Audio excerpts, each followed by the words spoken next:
हरिओम मित्रों, गौरी शंकर कोष्टा, संस्थापक योग निरोग केंद्र कानपुर, गीता के अब 8वें अध्याय के धारणा योग से योगी ब्रह्मलोक पहुंचता है और 9वें अध्याय की राज विद्या से उसे ब्रह्म का ज्ञान दर्शन होता है।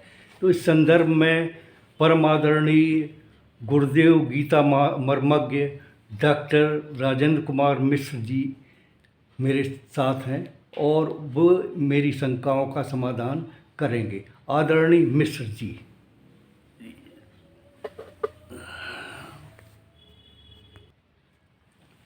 आदरणीय गुरुदेव, राज विद्या क्या होती है और इसके द्वारा योगी को कौन सी अवस्था प्राप्त होती है?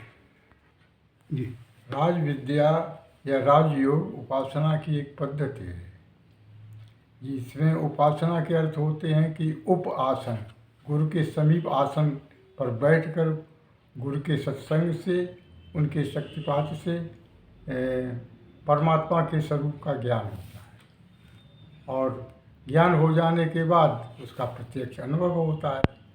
तो ये अनुभव उसी राज विद्या के द्वारा होता है। जी, कौन से साधक इस विद्या के पात्र होते हैं? श्रद्धावान जो साधक होते हैं वो इस विद्या के पात्र होते हैं। जिन लोगों की गुरु में असीम अटूट आस्था होती है वही इस पंथ पर चल पाते हैं। और ये जगत किस रूप में परमात्मा में स्थित होता है? संपूर्ण जगत परमात्मा में जैसे जल में बर्फ का अस्तित्व होता है उसी तरह से स्थित होते हैं। बर्फ जो है पानी में होती भी है और नहीं भी होती है। तो परमात्मा सृष्टि में होता भी है और नहीं भी होता है। तो ये भूत पदार्थ परमात्मा में किस प्रकार से स्थित है? जैसे आकाश में वायु, जब देखिए वायु सदैव तो उपस्थित रहती नहीं, जब चाहती तो व्यक्त हो जाती, जब चाहती तो अव्यक्त रहती। बहुत ही अच्छा है। गुरुदेव, परमात्मा किस प्रकार से सृष्टि की रचना करता है? ये परमात्मा 3 रूपों में सृष्टि की रचना करता है। जी, 3 रूपों में सृष्टि के रचना कार्य में शरीक होता है। जी। पहले तो वो निर्माण करता है, प्रकृति निर्माण करती है और परमात्मा उसका निर्देश देता है। फिर वो सृष्टि का पोषण करता है, पोषण विष्णु रूप में, निर्माण ब्रह्मा रूप में करता है और पोषण के बाद वो शिव के रूप में संहार करता है। शिव के 2 रूप होते हैं, सौम्य भी और उग्र भी।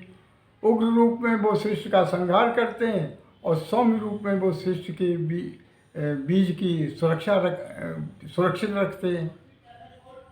जी, परमात्मा का साक्षी भाव क्या होता है? जब कुछ विद्वानों के अनुसार परमात्मा जब सृष्टि का निर्माण करता है तो परमात्मा तटस्थ रूप से उस निर्माण कार्य का सुपरविजन करता है। वो सृष्टि की रचना का मौन निर्माण के मौन आज्ञा देता है। जी गुरुदेव, बहुत बहुत साधुवाद आपको, जो आपने इन जटिल प्रश्नों का अत्यंत सरल रूप में उत्तर दे दिया। धन्यवाद।